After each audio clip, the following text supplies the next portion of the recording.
Hello everyone, my name's Harry. Today I'm here with Erin. Erin is one of our lovely speech pathologists here at CT. This week is Speech Pathology Week, so we're going to ask about all things speech and get to know Erin a bit more. Thanks for coming on today. Thanks, Harry. Ready to answer some questions? I'm ready. So how have your first couple of weeks gone at CT? I know you've just recently joined. How's it all going? So good. I do love it here. I feel really lucky to be here and it's been excellent. Very well supported and it's been really fun. Awesome. Lovely.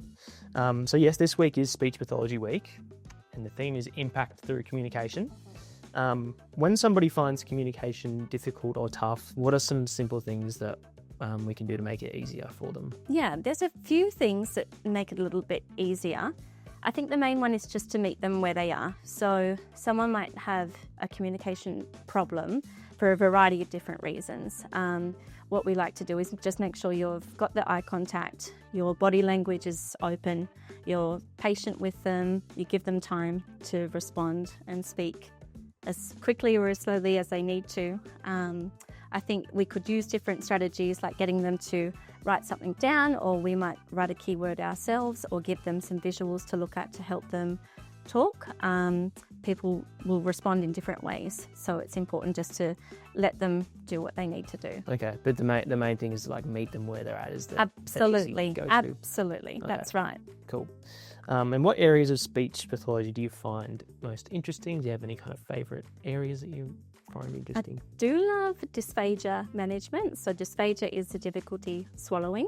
It's kind of a bit of a misconception. A speech pathologist, the title speech pathologist, doesn't sound like it has anything to do with the swallow. Yeah. So I do find a lot of people do get a bit confused if I say, "Hi, I'm Erin, the speech pathologist," and they say, "My speech is fine." Right. But really, it's what we're doing sometimes in the community is about 50% of our caseload is looking at a difficulty swallowing. Right. Yeah. I never realised that was the split. Yeah. I know that swallowing is a huge part of it. Yes. It depends on where we're at, but yeah, definitely my caseload is half and half. Yeah, okay, right. Yeah. There you go. Yeah.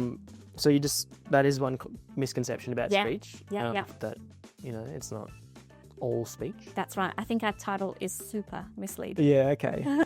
What might be some other kind of misconceptions or things that people sometimes might mix up? I think sometimes they might think that we've got a magic wand and can help someone communicate by just coming into their space and we'll fix it, which is really hard because everyone is different. So it will take a very individualized approach to what we do. So there's no one size fits all. Yeah, okay. We have to take our time to assess and manage the communication problem. Okay, good to know. Yeah. So you're on the road quite often as a community clinician. Yeah. What do you like listening to in the car in between visits? What do you like playing? Very mixed. Okay. Spotify DJ gives me lots of range. That's good. So it will just depend. Okay. I do have a bit of country, a bit of 90s, and a little bit of Disney children's music because of my kids. That's a good mix. That's nice. It is. I do love it. Yeah. Got to have a bit of variety in it. That's right.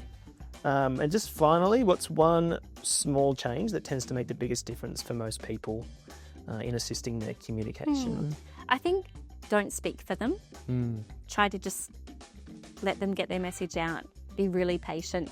It might take a few minutes and it might feel like it's uncomfortable, but actually it's what they need. Totally. The other thing as well, there's another little tidbit, is don't shout. Yeah. I think sometimes I've seen people you really increase your volume because you understand that they have a trouble communicating, but it's not their hearing.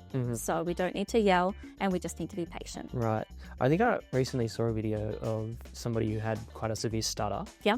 And was ordering food or something. Yeah. And I think the person was trying to finish their sentence for them. Yeah. And they found that really frustrating. It's really hard, and it's a natural thing to want to help someone, and that's where it's coming from. It's coming from a good place, but it actually isn't really helpful to the person, and so their confidence can be a bit rocked if someone's just speaking for them, speaking over them, or trying to rush them, it feels like for them. Yeah. Okay, cool. That's good to know. Yeah.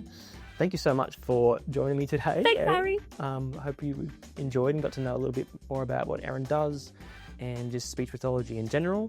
Happy Speech Pathology Week. Indeed. Happy Speech Pathology Week. And we'll see you in the next one. Bye. Bye.